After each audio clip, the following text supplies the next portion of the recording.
Cuatro para que tengan pantalla. Desmuteando. ¿Qué tal con todos? ¿Cómo está la familia latina? Aquí estamos para un episodio más de Latina Women's League, el podcast. Y pues tenemos una buena noticia. Llegó el Festival de Cine. Llegó el Festival de Cine del 11 al 28 de septiembre. Así que ya tenemos una semana con el festival y esta es la segunda semana. Pueden ir a tantos eventos. Tenemos eventos para niños, para la familia y también para los adultos. Por ejemplo, a los que les gusta todo lo que sea tema bélico, tenemos el miércoles una película muy buena que se llama Gloria del Pacífico.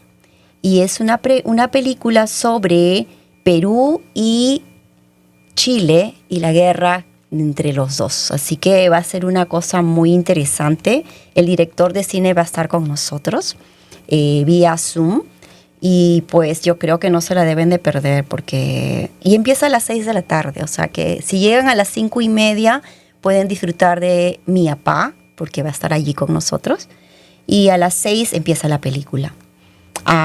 El jueves, y esta película va a estar en Hardwood Sound Stage, el que le llaman Main South Station, al frente de Tinker, así que en el downtown, así que no se vayan a olvidar. El jueves vamos a tener Somos Nuestras Montañas, una película uruguaya sobre la migración de Armenia a Uruguay. Muy interesante. Y yo creo que todo el mundo le va a encantar esa película. Y especialmente si les gusta el acento uruguayo. Así que vayan a verla. Vamos a tener a una invitada especial que viene directamente desde Uruguay para nosotros, Isabel Sanz. Así que la vamos a traer aquí para que ustedes también puedan conversar con ella. Y ver cómo piensa y bueno, todo, ¿verdad? Luego tenemos el viernes, ese mismo 18 de septiembre, para los amantes del dominó.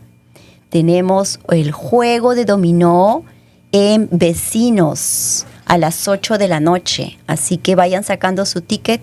Por pareja son $10, así que saquen su ticket por allí para poder estar allí en el juego de dominó. Luego tenemos el sábado, el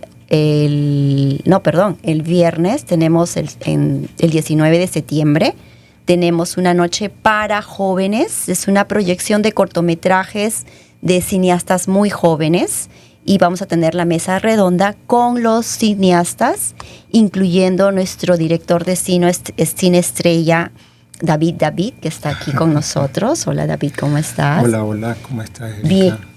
¿Todo bien? Todo bien. Qué alegría, mucho por ver. Sí, bastantes cosas, ¿verdad? Felicidades, porque es una bonita programación, además por el tema, ¿no? Así ¿qué te pareció el tema Enriqueciendo Culturas, Empoderando Comunidades? Mira, ahí están las palabras claves. Además, algo que dices allí, no sé si está escrito aquí, pero hablas de ver la migración como un proceso de transformación. Sí. Que tanto nos falta ahorita, ¿no? Entender mejor qué está pasando y cómo podemos hacer que algo bueno venga de todo eso que en principio parece ser un problema gigante. Sí, yo creo que la migración realmente crea un cambio social y el cambio social es siempre positivo. Así que especialmente con todas estas mezclas, ¿no? Las mezclas culturales siempre crean algo nuevo y con muchas cosas que pueden ser observables. Sí, bueno, lo dices así porque tienes esa visión positiva, pero existe el riesgo de ver las cosas como algo negativo también. Entonces, entender la migración como un proceso de retroceso también es posible, y el objetivo de estos encuentros es que reflexionemos y que se vuelva algo positivo para todos, porque son Correcto. Historias de vida, historias de seres humanos que se encuentran los unos con los otros y que al alternar pues pueden surgir cosas buenas o malas, La gracia es que las malas ocurran solo en la ficción y que en la realidad nos encontremos para echar hacia adelante. Es verdad, es verdad. Cuéntanos cómo así surgió este interés por el cine. Bueno, mira, yo no tengo esa historia romántica del director que le regalaron una cámara a los 8 años, pero entonces llegué a la conciencia de que me gusta contar historias un poco tarde en la vida, es decir, bueno, ni tanto, pero en un momento crucial que fue terminando el colegio. Joven. Sí, digamos que todavía había mucho camino hacia adelante. A mí me hicieron una prueba psicotécnica que fue la que me dijo que tenía esa afinidad. La tradicional. Sí, y es curioso porque mi mamá es psicóloga, entonces pues vivía con ella toda la vida, pero pues obviamente una mamá psicóloga no tiene el mismo efecto que una psicóloga de un colegio en ese momento para un adolescente como lo era yo. Y nada, llegó esa conciencia por esa prueba de que tenía esa afinidad por los medios audiovisuales. Wow, te definió. Sí, pues por lo menos me hizo caer en cuenta de algo que yo asumía como una distracción, algo que yo pensé que hacía parte del hecho de ser humano, o sea, como de disfrutar, contar historias y comunicarme. Pues después entendí que no todo el mundo lo persigue como una carrera y era posible perseguirlo como una carrera. Y en retrospectiva todo tuvo sentido. Empecé a notar como, claro, yo toda la vida tenía esa afinidad y quería ir detrás de eso. Y menos mal que en ese momento crucial en el que tenía que escoger una carrera, pues me decidí por estudiar cine. Claro. Y desde allí pues todo... Tuviste la fortaleza de tomar una decisión tan difícil como es hacer cine, porque hacer cine no es tan fácil. No es fácil, pero bueno, yo creo que o sea, esa es la fuerza de una vocación, ¿no? Que llega un punto en que tú entiendes que te mueve algo más que los factores externos que podrían hacerte no decidirte por ello, ¿ya? Claro. O sea, y eso lo tenemos todos, no importa si eres ingeniero o médico o abogado, es algo que te hace sentir que independientemente de los obstáculos que puedas presentar en tu carrera, pues hay algo más que te impulsa a hacerlo, a seguir adelante, que tiene que ver con la sensación de estar transformando el mundo a través de lo que haces, así sea una ilusión, pero hay algo detrás de eso que se siente. Claro. Y ¿tú notaste cuando eras joven que de pronto creabas historias o que tenías algo que en algún momento te hizo pensar, quizá podría ser escritor? ¿Tenías esa agilidad mental para crear historias? Pues cuando te digo que en retrospectiva todo cobró sentido es eso, es que yo desde que me dijeron que tenía esa afinidad con los medios audiovisuales y con la narrativa, dije, claro, yo por eso disfrutaba mucho hacer tales y cuales cosas, o sea, hacía mucho puestas en escena. Por ejemplo, algo tan sencillo como que mi mamá, todas las navidades arma un pesebre, que no es el pesebre de las 5 figuritas, sino un pesebre de 300 figuras con todo el pueblo y el mercado y los animales. A mí me encantaba armar ese pesebre y yo lo rearmaba como 10 veces antes de la Navidad, o sea, empezábamos a finales de octubre, ya yo estaba afanado por armarlo. Y desde octubre hasta diciembre yo hacía como 10 versiones de ese pesebre, porque lo desarmaba y lo volvía a armar. Y yo me recuerdo a mí mismo pensando en eso, en qué historias ocurrían entre los personajes y por qué el pueblo estaba al lado del mercado o por qué el pesebre estaba arriba y el pueblo abajo, o a veces hacía lo contrario. O sea, como que empezaba a crear historias alrededor de eso, pero obviamente la conciencia de lo que estaba haciendo no era la misma de lo que ocurrió muchos años después. Claro. Por eso dices que ya estaba allí. Estaba allí, estaba latiendo estaba, por eso digo también que era algo que yo asumía que hacía parte del ser humano, o sea, porque al final para la época era algo que hacíamos todos los niños, es algo muy propio de los niños, y yo por eso digo que hoy en día estoy teniendo el privilegio de seguir haciendo lo que hacía de niño, pero ya como una profesión y con un pago, con una retribución que me ayuda a ser parte de la sociedad. O sea, sin tener que renunciar a ese sueño, Claro. pues sigo siendo un miembro activo en la sociedad. Si bien estos personajes que ya estaban construidos porque pertenecían a una historia fija, que era la historia de Jesucristo naciendo, ¿no? ¿Cómo es que de pronto tú entras a la creación de tus propios personajes? Sí, bueno, y de hecho, ahora que dices eso, o sea, yo recreaba historias, algunas religiosas, otras no tanto, pero eran figuras del pesebre porque yo tenía la noción de un niño. O sea, para mí un pastor yo veía al pastorcito y veía era un niño con una oveja, y entonces un niño con una oveja pues tiene muchas connotaciones que no están asociadas con con Jesucristo o con una noción religiosa. Entonces, y de hecho, hay veces que yo hacía como estas especies de cruces de mundos, porque yo soy de Barranquilla, que es una ciudad caribe que se destaca por muchas, pues especialmente por su carnaval. ¿Ya? Tengo que ir entonces. Sí, claro. Y mira que el carnaval siempre se programa para que termine con el miércoles de ceniza, o sea que es una festividad pues que está asociada siempre con ese carácter religioso. Interesante. Entonces yo hacía como estas especies de crossovers de universos, porque hay veces que pensaba en desfiles de carnaval con estas figuras, por ejemplo. Qué iconoclasta. Sí, o a veces ponía mis carritos con las Barbies de mis hermanas a hacer desfiles de carnaval.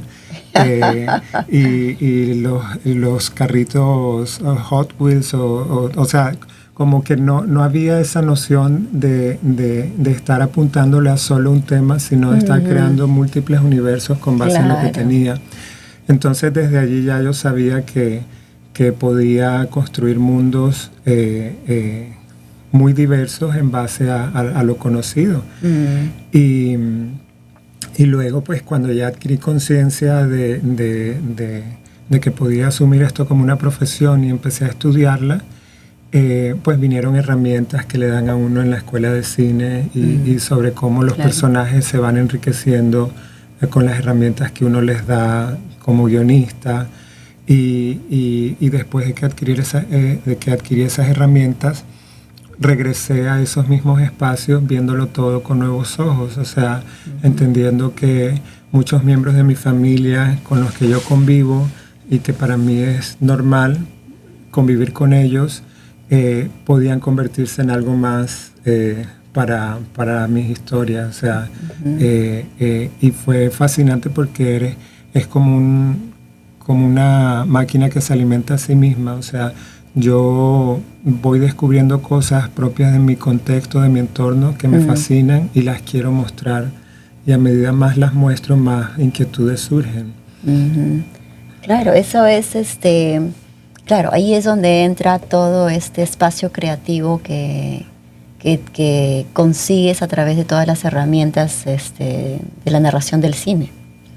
Sí, el cine es curioso porque yo tuve la oportunidad de estudiarlo y sé que hay muchos grandes cineastas que no lo estudian, o sea, no depende exclusivamente de la academia, pero la academia paradójicamente me enseñó a llegar más pronto a los errores que se podrían cometer, o sea, como hay veces que uno aprende como en reversa, sabiendo qué no deberías hacer, y eso te acerca a tu propia búsqueda. Porque yo creo que es importante en las artes en general, pues, que llegue un punto en el que tú te salgas de un molde, pero para salirte tienes que conocer cuál es el molde y dominar las técnicas más clásicas. Y eso se entiende claramente con los pintores. Si tú comienzas a hacer pintura abstracta, pues no tiene tanto, bueno, no quiero decir mérito, pero no es tanto el misterio a que si comienzas haciendo pintura figurativa y luego Claro. te vas hacia tus propias abstracciones. Sí, Entonces para mí tienes que conocer el proceso de cada técnica para poder crear Sí. tu propia técnica. Conocerlo y dominarlo y una vez tú lo dominas ya sabes que puedes transgredirlo. Claro. Entonces a mí me ha pasado eso incluso con el cine. O sea, mi primer guión fue súper atado a lo que académicamente se espera de un guión en cuanto a que haya un personaje, que tenga un conflicto, que tenga un objetivo, que se enfrente a ciertas situaciones, que hay gente que la asume que esas situaciones deben estar enumeradas y deben ir en una cronología y en un ascenso.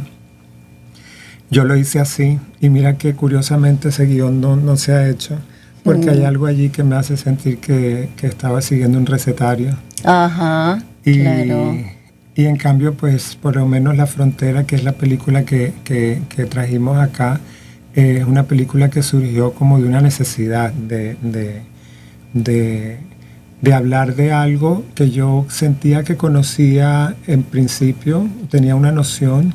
Obviamente el proceso de creación es un proceso de exploración y sentía que tenía la gasolina suficiente para demorarme 2 o 3 años que podía durar el proceso creativo, Ujú. entendiendo que hay alrededor de esa historia.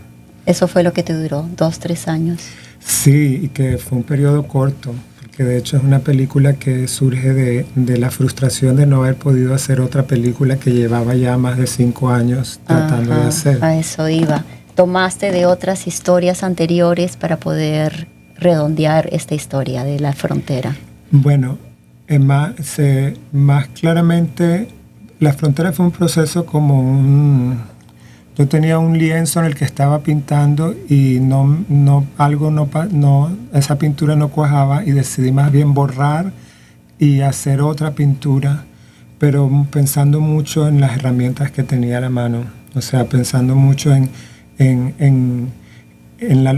eso me hizo ser productor a fuerza de necesidad, o sea, como guionista pensé a qué espacios tenía acceso, qué herramientas tenía disponibles. El budget. El budget, o sea, eso se traduce en budget, en qué puedo y qué no puedo hacer y que la gente no se entere de eso en la pantalla, o sea, porque eso es otra clave. No estar a la hora de estrenar la película justificando que hubo un presupuesto bajo y que por eso las cosas no quedaron como yo hubiera querido que quedaran. Yo creé una historia sencilla, minimalista, porque en su momento no había dinero, pero eso fue fascinante porque fue súper estimulante ver cómo los personajes cobraban vida y no necesitaban de grandes presupuestos para volverse interesantes. Claro, además que también cuando uno es minimalista, le da esa licencia al que ve la película, al espectador, para poder recrear ese espacio. Entonces ya entra la parte creativa como en poesía, ¿no? En poesía haces algo que sea pequeño, haces algo que sea contenido, y de pronto con imaginería, que es lo que tienes en el cine, y de pronto las mismas personas van creando y recreando la imagen cuando van leyendo lo mismo. A mí, y eso fue lo que yo sentí cuando vi la película. Sí. Y necesita ser lo suficientemente sugestivo para que la gente se meta en ese viaje, Claro. porque ahorita mismo el cine yo siento que está en una etapa en la que depende mucho de la pirotecnia visual, o sea, como Sí. estamos todavía en ese tránsito de los efectos visuales, sí, todavía estamos. nos fascina, pues obviamente es hermoso tú ir y ver en una pantalla, en una sala oscura como hay un Efecto especial. un destello, pero al mismo tiempo este tipo de historias lo que hace es reconectarte con lo que en esencia es más importante, que es la conexión humana que se da cuando dos personas pues interactúan, ¿ya? Entonces lograr que la gente conecte con esa noción para mí en ese momento no era el reto, pues era mi objetivo, que no dependiéramos de la pirotecnia visual, sino de la historia emotiva que pudiera surgir de esos encuentros. Uh-huh. Y interesante porque empiezas la película con un problema. Uh-huh. No hay una narrativa que se va construyendo, sino empieza la película y hay un problema. Y de pronto todo empieza a resolverse como para que el espectador entienda que ese problema está relacionado. Ese problema, cómo surge y sí. Cómo de ese problema surgen otros problemas. Sí, bueno, ese es un concepto académico, de manera castiza se le conoce como media res, yo le conozco así, empezar a media res. Uh-huh. Estamos ya entrados en gastos, sí. Como quien dice. Y eso a mí me gusta, o sea, me parece que es como que cuando uno va por la calle y encuentra que hubo un choque, o sea, tú no estás viendo la previa a ese choque de por qué ocurrió, uh-huh. Pero igual te impacta y te hace voltear la mirada, y dependiendo de lo que ocurra desde allí, pues sigues de largo o te quedas además piensas, reflexionando. Claro, ¿qué habrá pasado? O sea, en realidad vas a retroceder. Sí, sí. Uh-huh. Y bueno, así, de hecho, así comienza la película. Para mí era importante que, aun cuando fuera minimalista y aun cuando tuviera un ritmo que podría percibirse un poco sosegado a veces, no tan acelerado, siempre hubiese algo que el espectador quisiera saber con relación a lo que está ocurriendo, ya a la historia, a los personajes. Porque para mí pues es una gran responsabilidad saber que si alguien te está dedicando 1 hora y media de su tiempo en un mundo en el que eso es sagrado, o sea, uh-huh. El tiempo es valioso, pues tú tienes que corresponder, no pensar en que la gente se tenga que distraer con solo lo que para ti es interesante, sino que tú tengas la responsabilidad de pensar que les vas a corresponder a esa confianza. Claro, claro. Y algo que me pareció cuando estaba viendo la película, me llevó en todo caso a películas como 400 golpes, porque era una película que estaba encerrada en un espacio, ¿no? O La ventana, no sé cómo se dice en español, Rear Window. Rear Window, sí. La ventana indiscreta. Sí, La ventana indiscreta. Porque son películas que están dadas, que tienen escenas muy largas, donde el espacio es pequeño y hay una interacción, una conversación. Y eso me gustó mucho, y también me gustó muchísimo que tuvieras eso y a la vez tuvieras esta descripción de la naturaleza que estaba alrededor, con tus paneos, ¿no? Entonces era como que algo fuerte está pasando, pero esta tranquilidad aquí. Ese contraste, sí. Sí. Bueno, ¿fue pensado? Lo primero fue súper calculado, por lo que te decía ahorita, de que yo tenía otro guión que a la hora de presupuestarlo yo sabía que si me lanzaba a hacerlo sin recursos iba a quedar mal hecho. Entonces dije, hagamos el proceso inverso. No hay dinero, ¿cómo hago yo para hacer cine si no hay dinero? Y ahorita que te lo digo, pues es algo que para mí resulta lógico, pero en su momento era un gran desafío que no sabía qué resultado iba a tener. Después yo lo asocié un poco como con estos realities de cocina, donde ponen a los chefs a hacer un gran plato con muy pocos ingredientes, ¿ya? O sea, hagan el gran sándwich con solo pan y jamón. O sea, tienes que inventarte algo que sea desafiante, en ese caso a los sentidos, al gusto, y aquí había que hacer el equivalente. O en un reality de diseñadores que tengan que hacer un vestido con papel o con algún material que en apariencia sea barato, pero hacer un vestido que se vea costoso. Entonces ese era el objetivo en ese momento. Y y por eso surgió una historia que ocurriera casi al 100%, porque el objetivo al principio era que al 100% fuera un espacio. Solo que pues la historia a veces comienza a respirar y te pide algo más. Entonces ya hubo un par de espacios más que necesitamos, pero sigue siendo una historia en su mayoría en un solo espacio, hecha con luz natural, hecha con muy pocos actores, pero que se concentra pues en las relaciones que tienen ellos. Y con relación a lo de estos contrastes de espacio cerrado, espacio abierto. Espacio cerrado, espacio abierto y también de caos y sosiego. Binarismos, ¿no? Sí, pues tiene que ver con el concepto del título de la película, o sea, la frontera, que es un concepto que comienza siendo refiriéndose a un límite, no es ni siquiera físico, sino político entre dos países.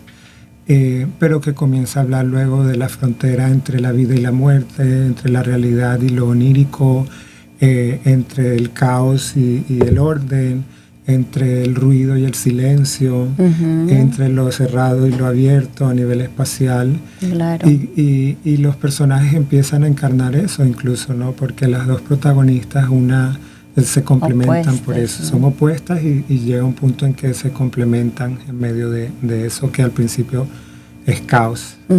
Claro, porque empieza con caos. Sí, empieza con caos, tanto la película como la relación de ellas.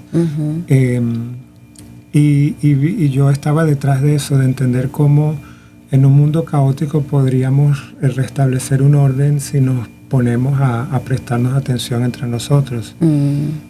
¿Y por qué los personajes son femeninos, los personajes principales?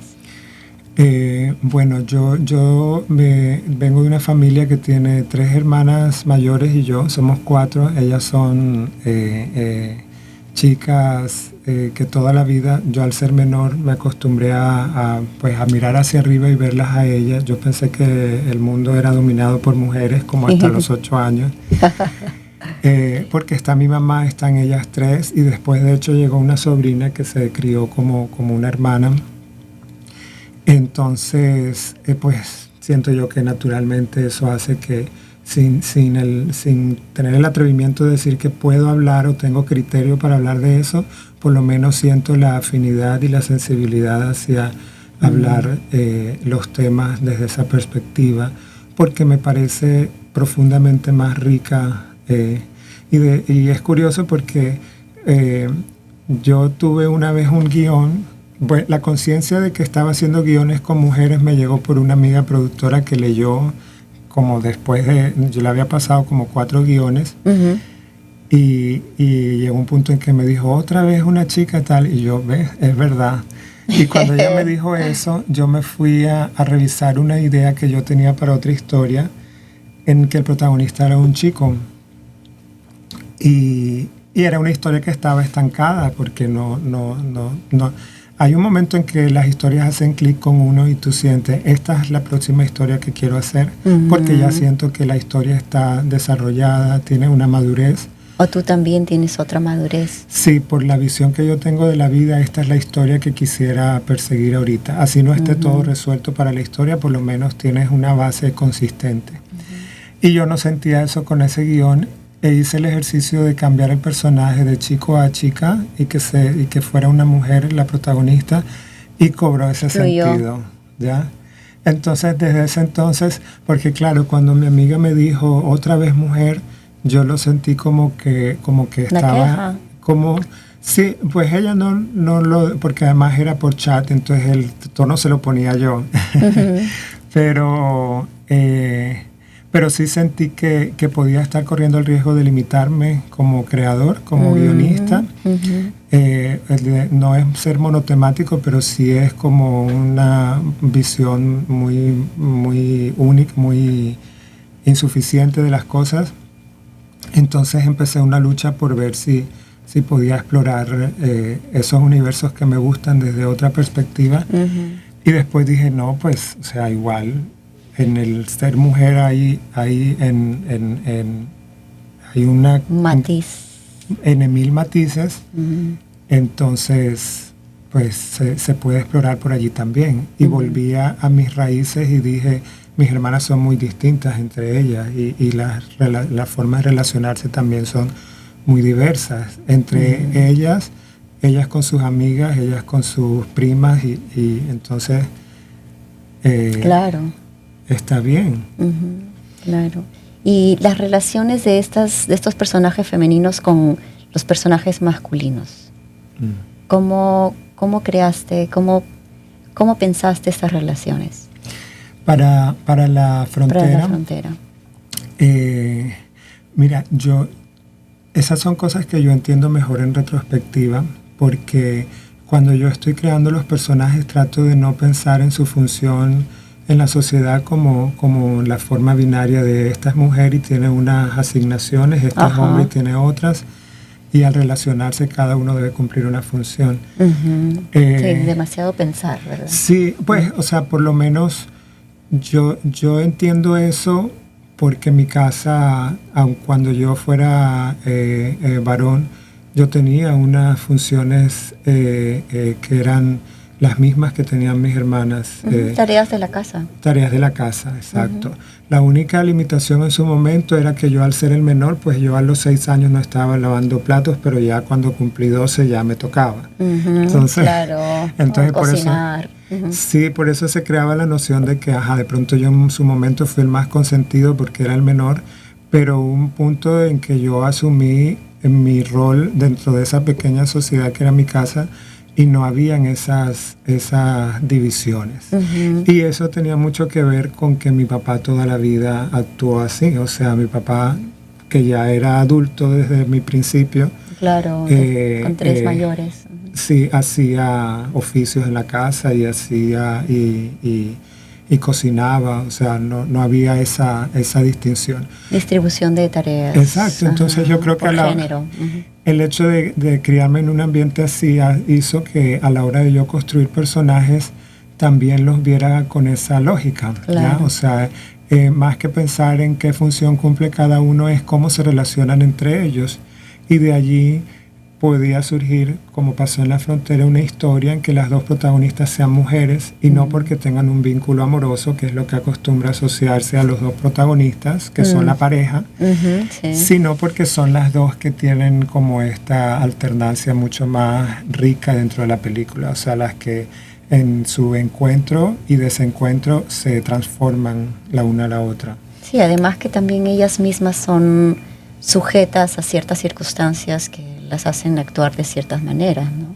Entonces yo creo que las circunstancias de cada una también las han hecho, es como verse en un espejo, ¿no? Claro, y verse en un espejo que en principio sientes tú que distorsiona tu propia imagen. O sea, Claro, porque es ver, eso tiene un nombre en psicología que ahora no recuerdo, pero bueno, la proyección, ¿ya? O sea, como que tú ves algo en el otro que sientes que es un defecto y realmente estás queriendo transformar algo de ti mismo, que tiene que ver con eso que estás viendo mal en el otro. Y esos concepticos yo digo, yo alcancé a aprenderlo. ¿Aprendiste de tu mamá? Mi mamá que es psicóloga, y por lo menos una noción básica que me ha ayudado a construir personajes tengo sobre eso. Y bueno, y esto es lo que le pasa a Diana y a Chalice, los personajes de esta película, que están en cierto modo entendiendo que, o sea, es la historia de cómo llegan a entender que hay diversidad en el mundo y que esa diversidad es rica, es positiva para todos. Claro. Y que lo que yo veo muy distinto a mí en algún punto puede ser crucial para mi vida.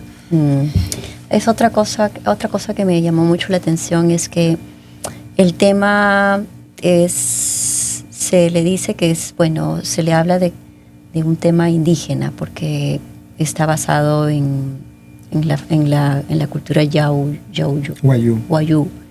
Entonces, pero sin embargo, cuando ya estás viendo la película, eso queda en otro plano, pero no es en un plano que se pierde, sino que es un plano que está pasando como alternamente, la historia se está desarrollando a la par con la historia de las mujeres y lo que está pasando con las mujeres. Entonces es como que estás manejando dos historias que me gustó porque estaba pendiente de todo lo que era relacionado a la cultura wayuu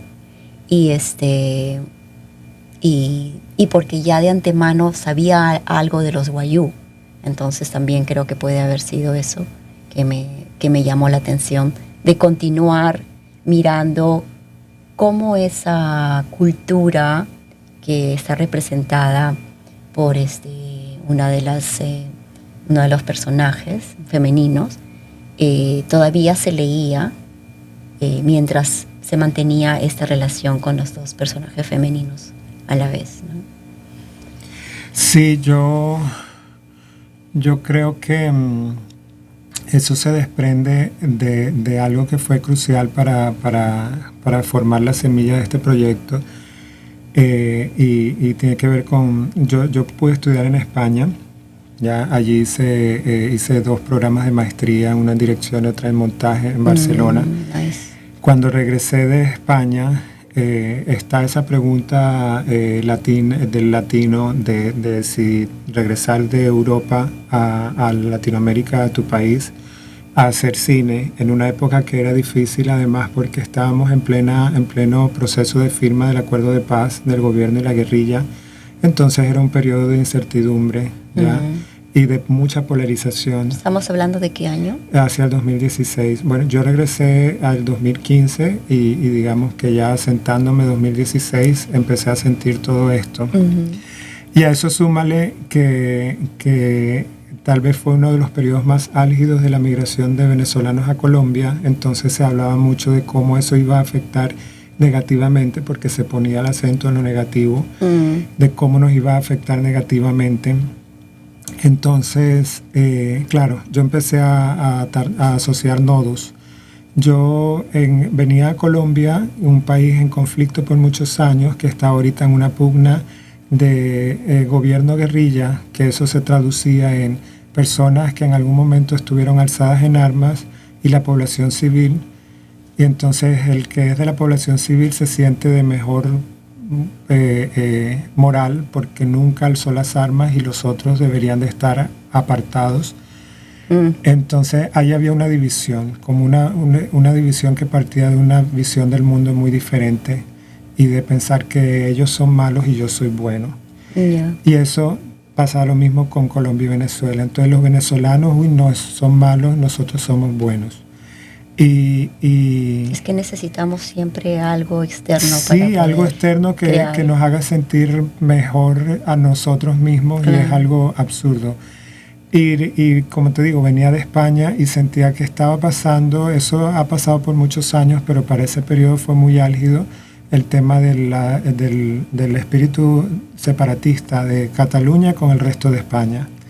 Y también para la época estaba Donald Trump en camino a la presidencia y estaba esa noción de México como amenaza a Estados Unidos.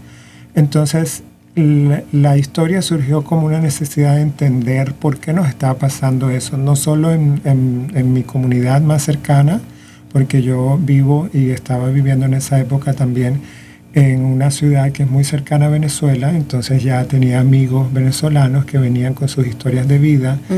Para mí era muy, muy triste ver que alguien de la misma edad mía no podía estar en función de cumplir sus sueños como estaba yo, sino de a ver qué trabajo consigo haciendo lo que sea para mandarle a mi familia que está viendo cómo se viene para acá porque allá está sufriendo. O sea, para mí eso...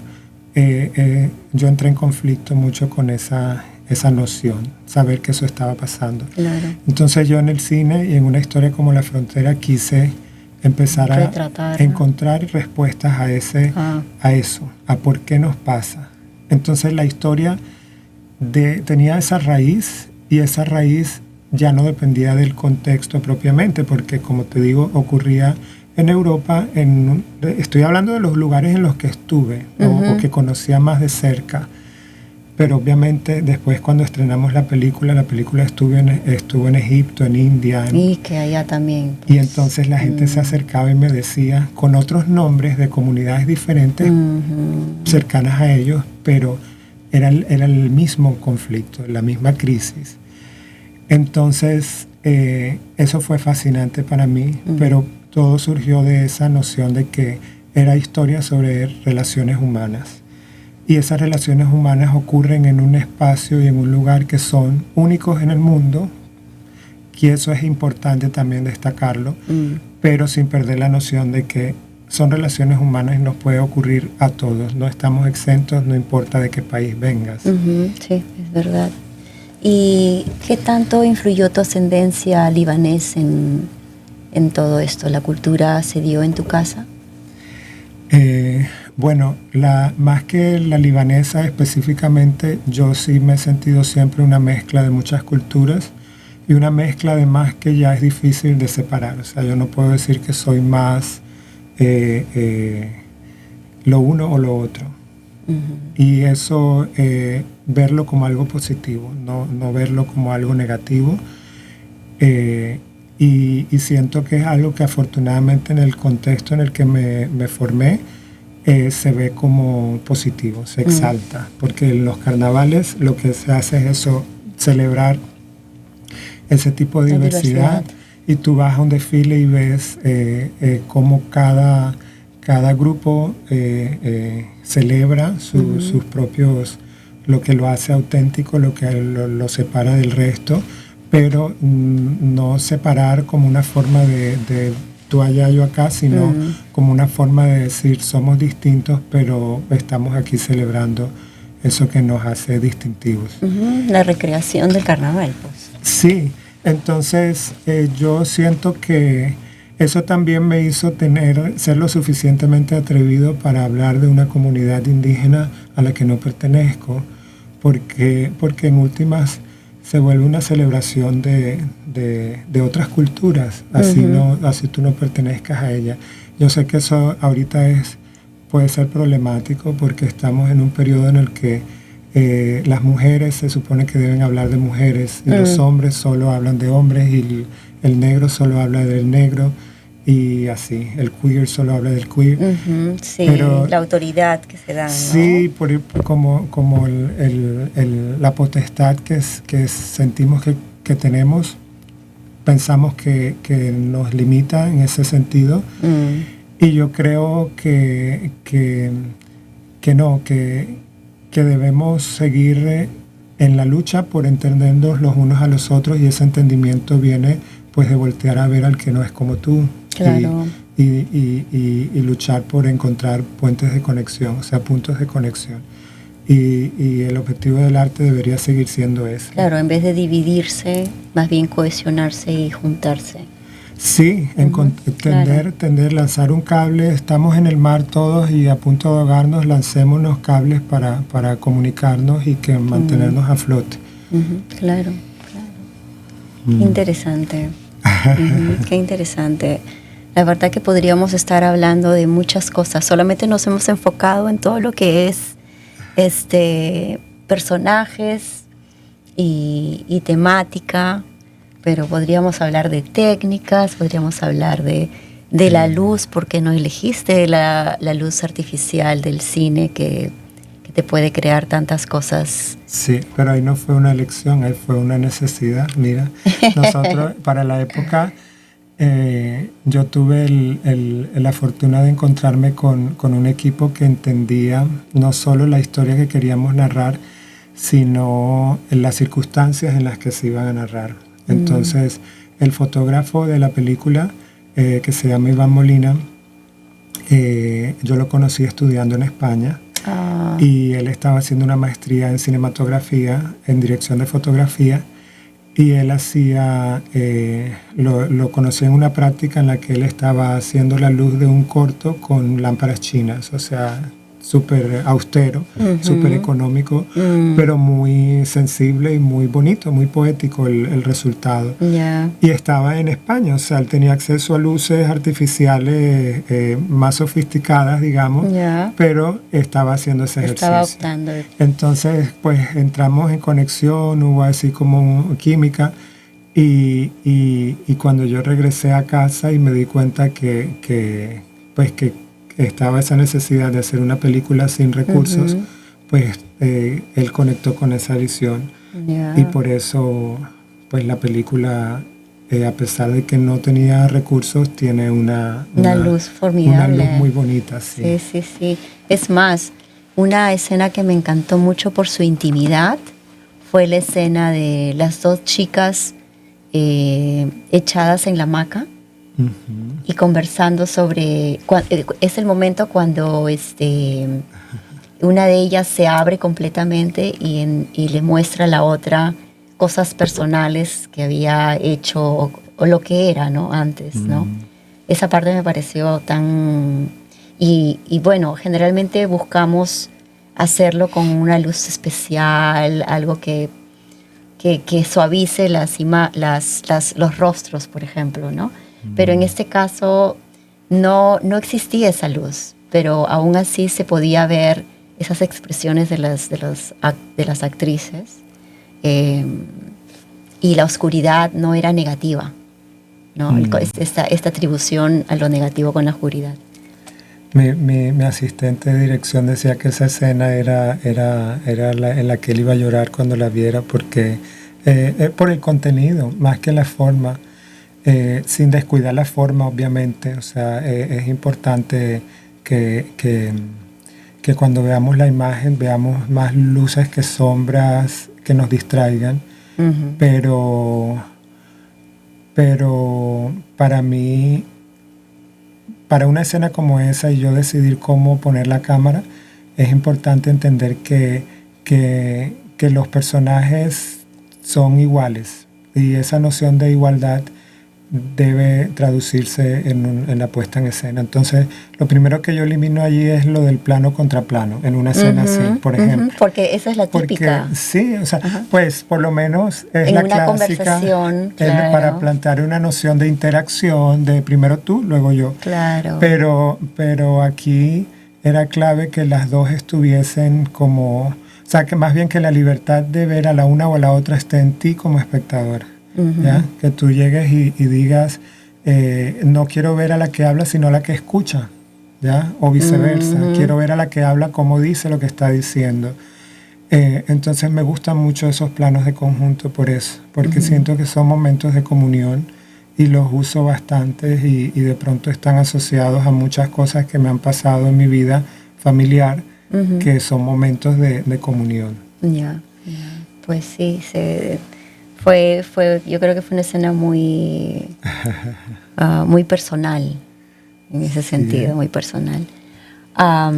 Pues sí, podríamos hablar de otras cosas. Ya hemos hablado de producción, hemos hablado de lo que es tu opción por los personajes, ¿no? A mí me gusta exaltar mucho, por ejemplo, la música. Primero porque yo siento que la música pues va más allá de los instrumentos que se usan para interpretar música en el audiovisual. El diseño sonoro se debe plantear como una banda sonora completa. O sea, de hecho, los más puristas se refieren a banda sonora no como la música que puede encontrar uno en Spotify, sino la articulación de todos esos elementos, o sea, de los sonidos ambientes, de los diálogos, de todo.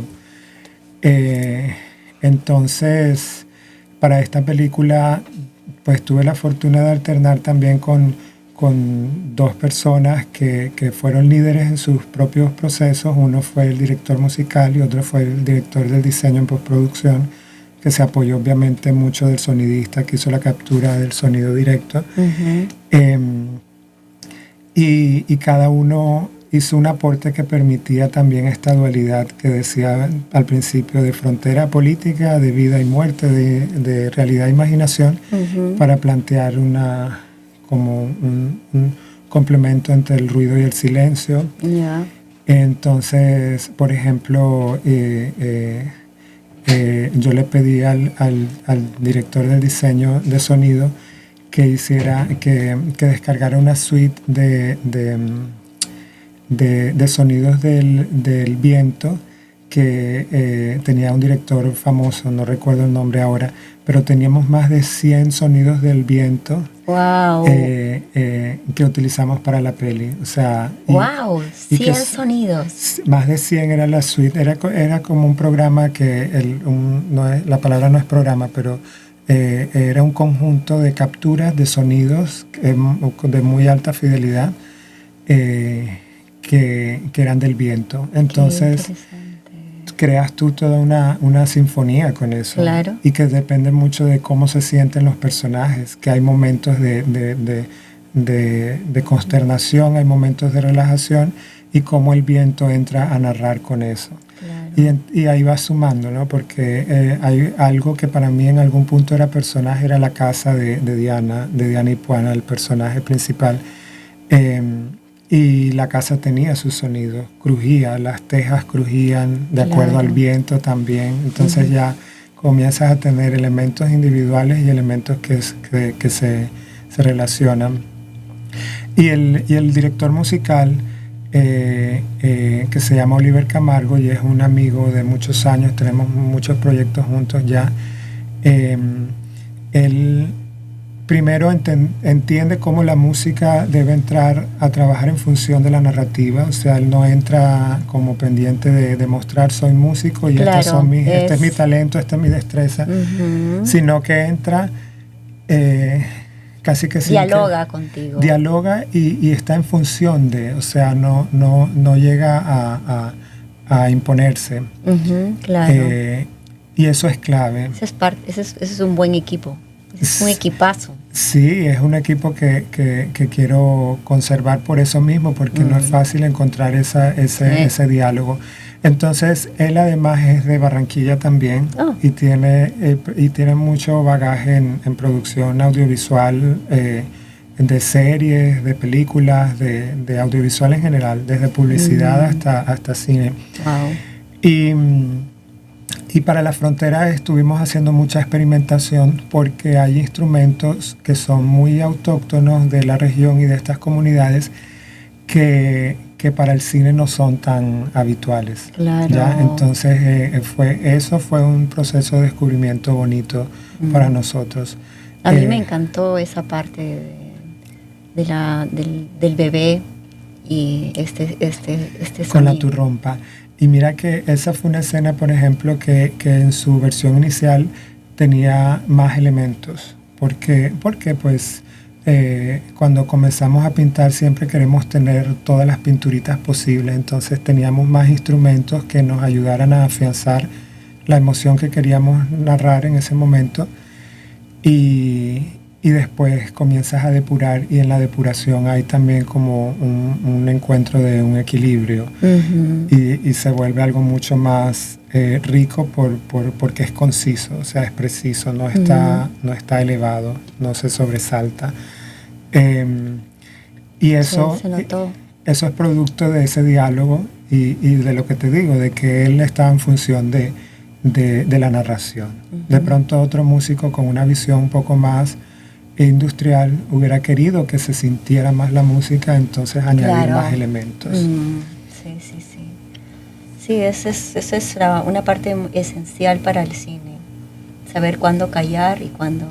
Sí, y eso va en todo, en la construcción de los diálogos con los personajes. A mí me gusta editar mucho diálogos en rodaje, porque cuando yo los escucho hablar, siento que hay cosas que ellos inevitablemente dicen mejor a como los dije yo a través del texto escrito. O sea, primero yo como guionista imagino qué diría tal personaje en tal situación, y después de imaginarlo lo escribo, y estoy en simultánea pensando lo que dirían varios personajes que son muy distintos entre sí.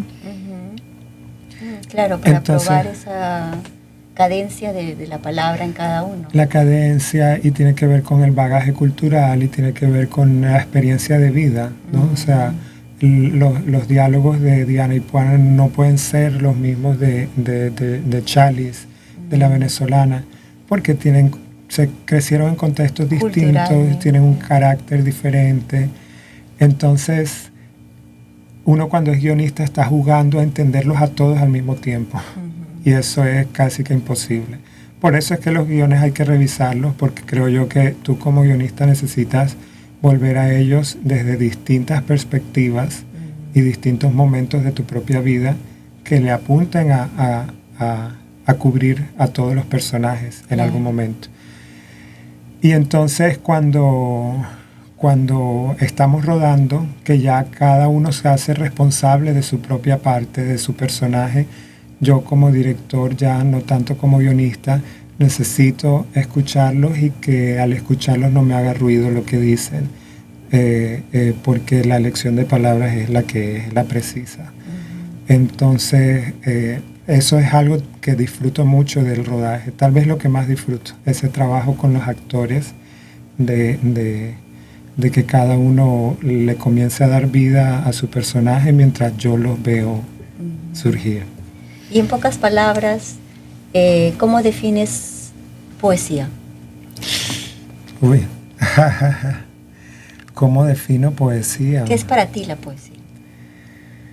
Y en pocas palabras, no sé. Para mí la poesía Piensa en un par de palabras.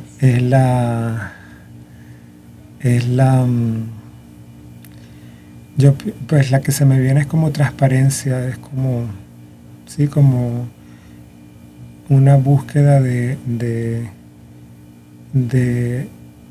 la transparencia, de que tú sabes que hay algo allí que lo cubre todo, de algo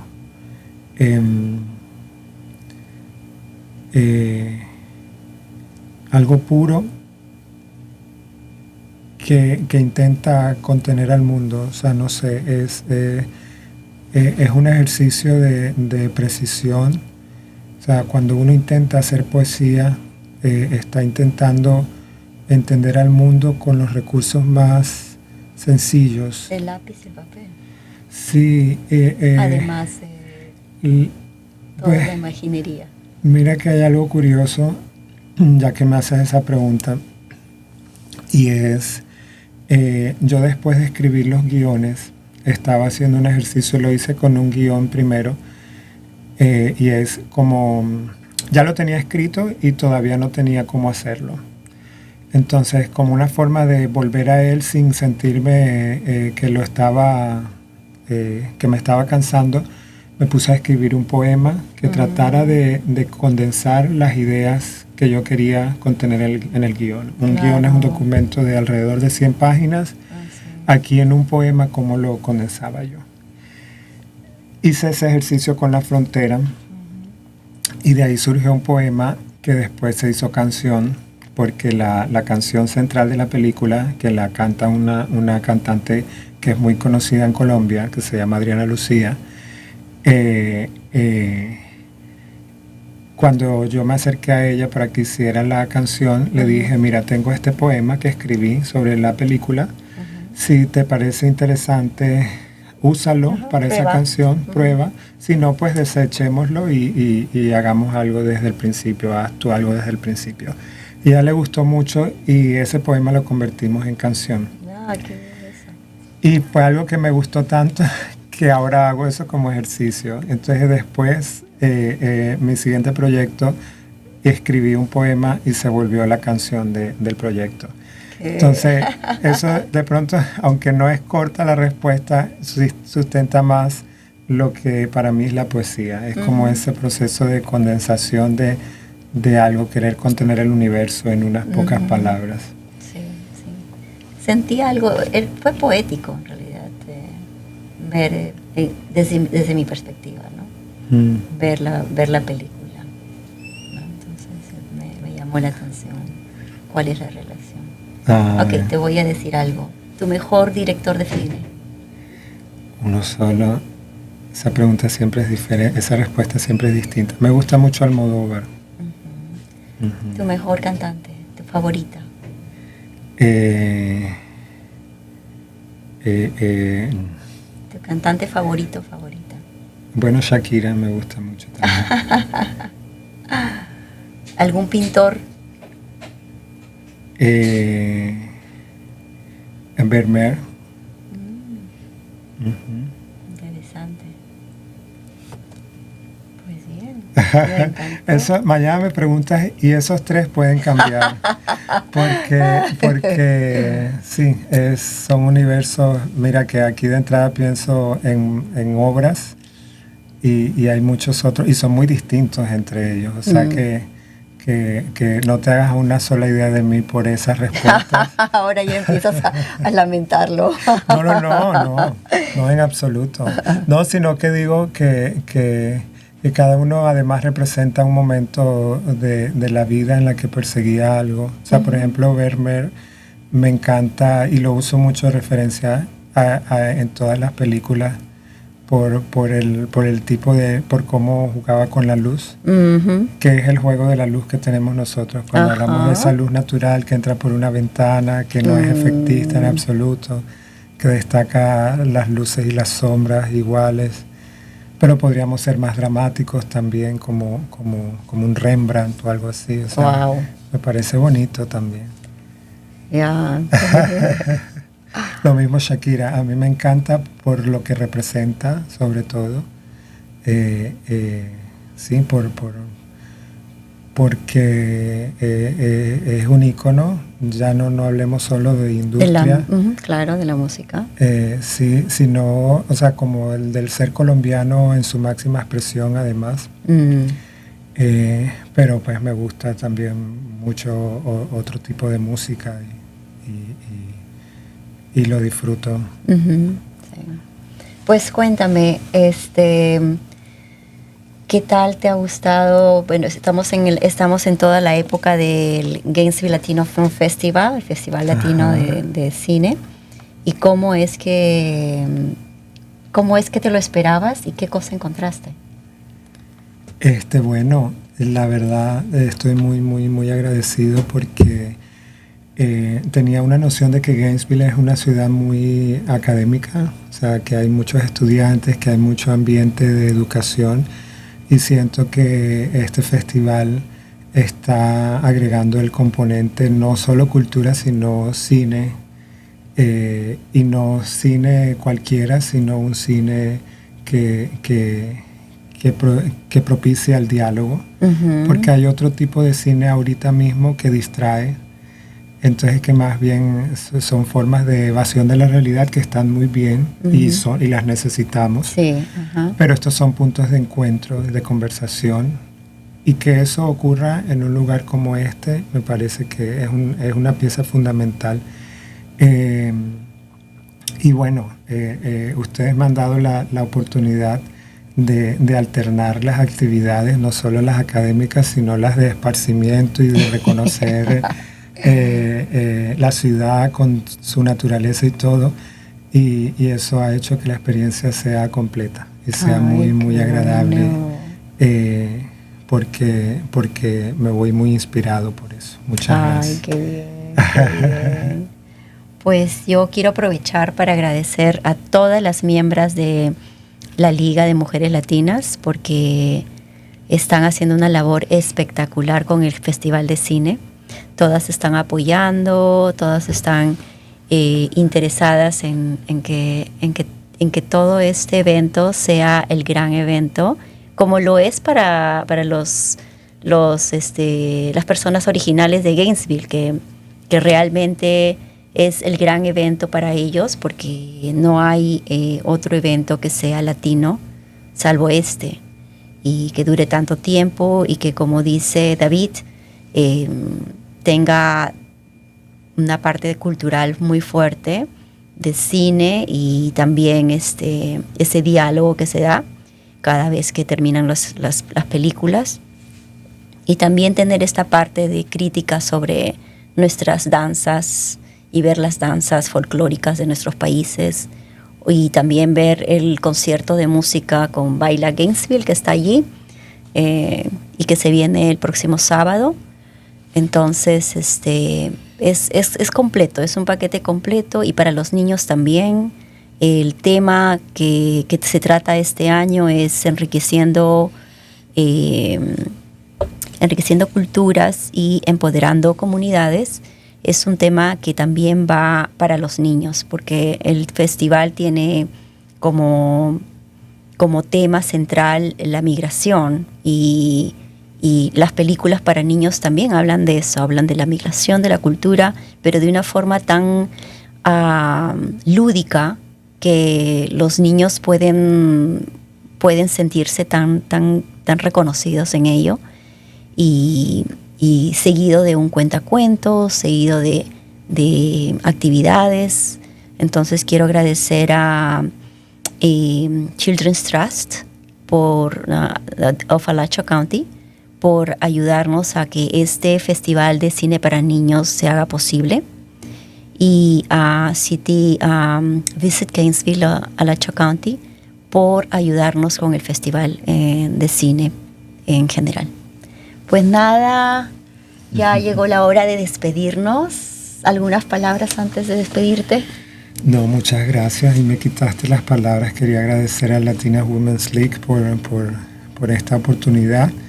Además que las he ido conociendo y me resulta fascinante ver cómo alternan lo que hacen en su diario vivir con esta meta de integración de integración y de exploración y de celebración de la cultura latina. Eso me parece genial. Yo siento que todas tienen esa visión de gestoras culturales, y tú ahí a la cabeza me parece inspirador. La verdad que sí, porque yo vivo en un lugar que necesita eso, que estemos más buscando puentes de conexión. Pues gracias por las palabras, gracias a ustedes por vernos, y pues ya regresamos en 2 semanas más con quizá una semana, porque vamos a tener pronto a Isabel Sanz aquí entre nosotros, así que la vamos a traer acá para que nos hable desde su field, desde su campo de estudio. Así que van a verla, a la uruguaya, así que ya vamos a estar aquí todos y todas. Nos estamos viendo en el Festival de Cine este miércoles o el sábado o cualquiera de los otros días. Pues nos estamos viendo, bye bye. Bye.